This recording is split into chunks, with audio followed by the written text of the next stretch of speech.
Welcome to Stampscaping 101. This is my first test of a preliminary size of a new version of Stampscapes Art Foamies. Okay, Art Foamies is a company that makes these foamy versions of our printing devices, stamps, and they're really cool because I mean, you can do whatever you want in these art foamies. They're not going to get quite as detailed as a rubber stamp can get, okay? But they get a shocking amount of detail considering kind of the manufacturing process of these, of the etching of the foam like this. So I haven't used this stamp at all yet. Just got these in, I don't know, when was it, a week ago, but I was out doing a convention. I haven't had a chance to test this out. So anyways, getting this inked up here. It's a rather large version of our Winter Ash stamp. And just to give you an example of the scale difference right here, this one's a pretty big stamp right here. It's a G size image, and that's a pretty, you know, one of the larger sizes of Stampscape stamps. But look how big this one is. But this is like a perfect usage of the art foamies because they stamp out beautifully. If you get a stamp, like a rubber stamp this size, you know, we're talking about a really large surface area to come into contact with whatever you're stamping on. All right. And that requires more leverage, you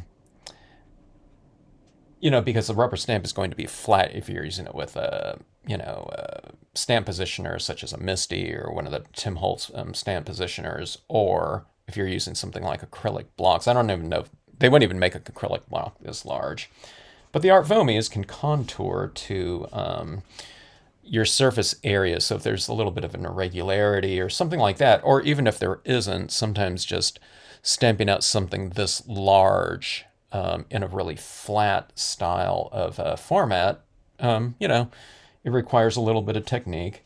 On this one right here, it doesn't require technique, but I just happen to be trying something with the Brilliance ink on a very non-porous piece of the red holographic.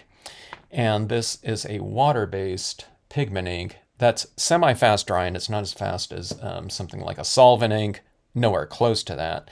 But what I'm doing is I'm allowing this ink to transfer over to the surface and to start to set up a little bit so that when I lift this off the surface, I get a really good impression. Okay, because that ink has been allowed to transfer over. You can still see there's quite a bit of ink still on here. But that was an adequate amount of pressure. But look at that, how cool that is in terms of a design element.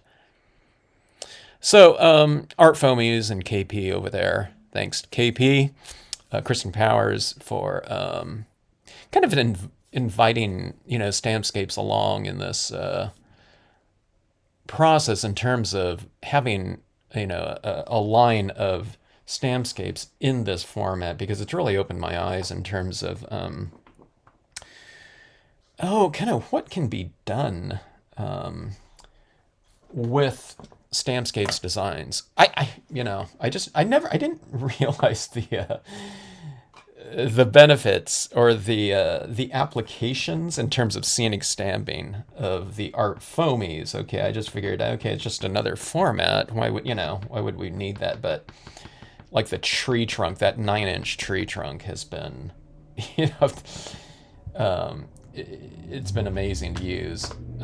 There's a playlist, by the way, on this channel. You can just click on the Art Foamies play channel, or playlist, I should say. And there are all of my scenes done in the Art Foamies versions of Stampscape stamps. But for me, those larger formats and doing large scenes. Now, this isn't just your standard, like a 4x6 card right here. But I've done, relatively speaking, fairly quick 8.5 by 11 full-size sheets of paper, 11 by 17. And while you still have to fill in around images that are fairly large in the Art Foamies versions, it's far less of a task to fill in when you're stamping with just really large stamps. And like I said, they're like super fun to use, and they're very comfortable and ergonomic. I don't know, it's cool. It's almost like, I don't know, I could see like Art Foamies, like kids, really great for kids in terms of the usage. Using this type of format like they can get a really good impression out of this, like a young kid, using this Art Foamies, as long as they're not moving it around as they're stamping it out. But I don't know, I think it's just a really cool feel in terms of stamping. Okay, here's a little word stamp right here. Let me see if I can get it on there nice and straight. You can see I'm stamping and holding for a little bit of time. All right, but look at that. We have 3 impressions here. And I believe that makes for a pretty good Christmas card, just like that. Look how that dramatic backdrop is. This would be cool on something like a blue, dark blue type of paper, maybe. With that blue, that white on blue. And then you can add in some like snowfall or something like that. Let's try that with some of the Dr. Martens here. Let's see if this... Oops, I didn't clean out my brush here. I'm going to go and wash that off, and we'll get a little splatter painting done here. Okay, I have my trusty old toothbrush cleaned off right here. And you can do something like this with any type of white paint, but this just really makes quick work of it, just to splatter our paint on there. Let's see here. I always get a little water going in my Dr. Martens, and then I get a little in the tip of my toothbrush. I don't have a huge amount of it. It's just like right there in the tip, okay? And then you get out like a lot of the excess, okay? I guess you could leave more in there, maybe get more of a varied splatter over that. I'm not sure. Sometimes it matters. It makes a difference how much you, or how thick the paint is too. I don't know, sometimes I get a little bit more varied if it's kind of thicker. Sometimes it happens if it's thinner, so I'm not quite sure. Been doing it for a long time, but the splatter technique, I don't know.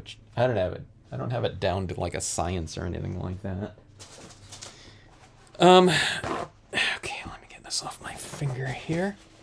All right, so that Dr. Martens dries really fast. The Brilliance ink will dry reasonably fast. And what we'll do is I'm going to spray this one. I'm finding that the workable fixative, the Krylon one, worked really well on here, so I'm going to hit that with a workable fixative, and then we'll get it matted and kind of framed off on another piece of red foil. I have an example of it here, but I gave it away already. I sent it out with an order, but I'm going to spray seal this. And I might put some extra snow on these branches just to make it pop out a little bit more, but I think that's looking pretty cool as is. So I'm going to give it probably about 10 minutes or so for it to dry. Then we'll spray seal outside. You always want to spray seal outside. Don't breathe in those fumes or anything like that. Standard spray painting technique of hitting it from, I don't know, maybe about 8 to 12 inches away or something like that, like a foot, distance or something like that. You want to spray out here, spray over the entirety of it. And that will lock down those inks. These inks, the Brilliance inks, will dry in here, but they won't adhere. So what we do is we spray seal them down, locks them down. Easy stuff to do. And yeah, so we'll give this a little bit of drying time. All right, forgive the noise in the background. The gardeners are here, but we have stamping to do, so. Okay, so I have spray sealed this. I only waited to 4 minutes because I couldn't wait. to do this here. But you can see that texturing on there. See that white texturing with the splatter painting? Doesn't that give it a little bit of extra dimension? The white could change. In fact, it usually does when white pigment not just brilliants, but any of them dry. They look a little bit whiter when you apply them. So when they dry, they're a little bit more translucent, and the background, whatever it might be, shows through a little bit more. Okay, but that being said, I mean, you can use that to your advantage by creating extra contrast and dimension. I'm going to be using a white pen, although I do have some other colors like pink, which would be kind of interesting in here, or like a light, kind of peach maybe. I've been using those colors a lot lately on things like the the wood grain paper. But I think let's just go with white and just keep things really, I don't know, whatever, basic. Okay, now I didn't do this before I spray sealed it, because if I started going like this onto a wet pigmenting, it's, that pigmenting is going to be going up into this tip here, and it's, my tip's not going to be flowing well or correctly. So you have to spray seal this and lock this ink down. So let's see if this is flowing on here. Yeah, looks pretty good. There's a little bit of texture to this spray sealed surface, but not too bad. It's not stopping this paint pen from flowing on here. So, okay, see that? See how I gave that trunk? It looks like it has a little bit of snow on it like that. So we'll follow suit. You don't do this over like every single branch, but I'm doing it where two kind of significant branches kind of, well, they branch off from one another like that. So I'll do it on the larger ones, or some of the larger ones, maybe not all of them, like this. So it's like a little V, and you put like a little bit of a buildup right in the whatever the intersection between those branches right there. It's like some snow kind of building up on the branches, maybe on some of the more horizontal areas of some branches, maybe where it's real vertical or something like that. The snow kind of just, it falls off in those areas. So, but like I said, it's just getting a little bit of a highlighting here and there. It's a cool kind of look, though, isn't it? It's like something that sometimes someone might think it's like embossed or something like that, but it's just, kind of putting a little bit of this acrylic paint on it like this, and the acrylic paint, in terms of a medium, really sticks to a lot of different things. You can use this on glass if you want to, but it's one of those mediums that really does the job. Now, as I start going over this, sometimes you start picking up a little bit of that medium that's on the surface right here, so you just scribble it out and get it flowing again.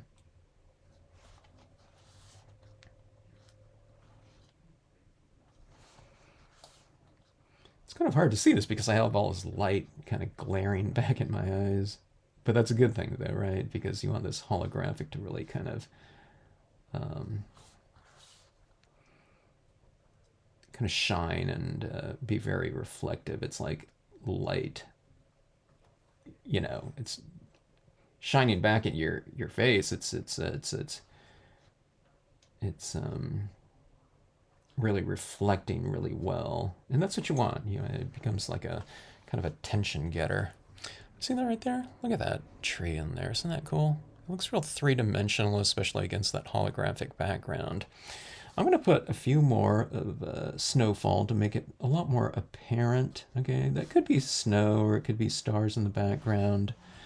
I tend to see it as snow, though, but I'll put some in here like this, and that'll give me a varied dot, I guess. I should have put a little bit of snow down there. I guess I still could. Yeah, maybe I'll do that. Here, I'll show you what I mean. I was just kind of using the bottom of this as my kind of surface area, but I think what will be even better is to add a little bit of a snow slope down there. So see, there's little dots in there representing snowfall that's a little bit larger. I think that's pretty good. And let's add some in front of the tree too, and that will kind of reiterate this idea of kind of snow falling in the foreground and the background.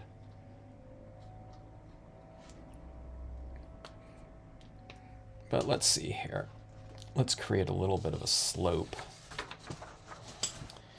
Okay, and I'm just going to go like this.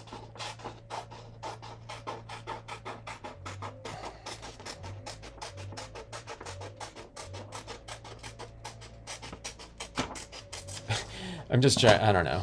I'm just doing a little varied area right here so I can kind of decide on which area I want to use. Yeah, it's a little bit. Let's see, why don't we go? Let's go with something like this right in here.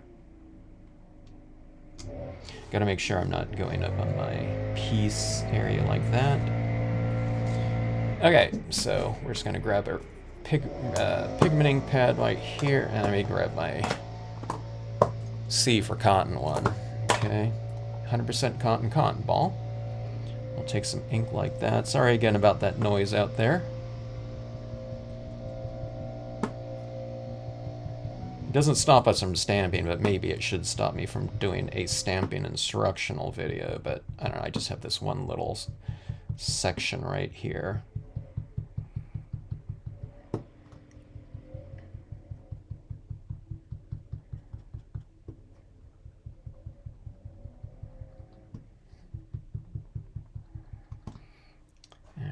Let's take a look at that. I think that's pretty fun down there like that. What do you think? And then I'm going to have that little bit of framing around here. Okay, now that paint pen is completely dry on there, but we'll allow this to dry. Spray seal again. I'm just going to hit it down here. Sometimes when you use spray seal, the white pigment ink can get a little bit more and more transparent, translucent. Okay, and I'll do that, and then I'll get things framed off, and we'll take a look and see what this quick Christmas card will look like. All right, the finished piece. I really love getting these any card formatted and matted, framed. A little bit of white, and then spray adhesive on the back of that again, and then matted on this metallic red foil here. I can do other types of colors too. I think silver would look really good on here, but I really like this red on red. And I just need, I don't know, something else to do with this red cardstock, because I have a lot of it, 60 sheets of it. So kind of finding a use of, you know, your media out there is always a good thing. All right, but I love the look of this piece right here, and that Art Foamies just is so dramatic in there, and it leaves plenty of space underneath there for the piece and the elk there in the snow. So just really fun to do, and I love that flame up there like that with all those different colors like that. I think it makes a really elegant and dramatic piece at the same time, full of movement. So yeah. Okay, so one thing, when you're spray sealing this, someone else mentioned this, that when they spray sealed, it started removing some of the ink on here. And that, okay, that started happening to me a little. I don't know if you can see it right here. A little bit down here, there's a little bit of delamination. I don't know if that's not, it's not really delamination, but okay, do you see a little spattered area around there? Now, you can't really see it too much like this, but I saw it when I was spraying it on there. It's like the dyes on this surface right here. So you want to, you know, I hit it kind of thickly because this was still wet down here and I was in a hurry, okay? But you just want to spray it from distance and then allow that spray to, you know, dry very quickly. So you don't kind of linger on there like that. I was kind of lingering a little bit, but you just want to give it kind of a pass, you know, by, so you start spraying off and then you kind of go over the top of it, or you just do some quick bursts like that that lands on there. And again, from distance, and it'll dry really fast. Okay, now if you're in some areas, it's going to dry much faster than other areas. Okay. But I mean, even if you do that and it gets a little bit textured, we have a lot of texture going on as far as this card goes, so I don't think it's really any big deal. But I can see where that would come into play, potentially. It doesn't change the, it doesn't look like it changed the holographic patterning on there. If it did, it's very, very minimal, and I can't really see it. But anyways, quick and easy card. And I think I'll tell KP over there at Art Foamies that I love this larger version of the ash tree. Now remember, with this ash tree too, I have a lot of videos where if you stamp it down, maybe not in a winter scene like this where it's in white, but if you stamp this down, if you add paint pen work to it, it becomes a tree in springtime, could be in fall, winter like this, or you can do a summertime one, maybe a bunch of green leaves or something like that. So a lot of different possibilities with your bare trees and paint pen work. In this case, the paint pen was used for snow on there as opposed to foliage. So, I don't know, just fun stuff overall.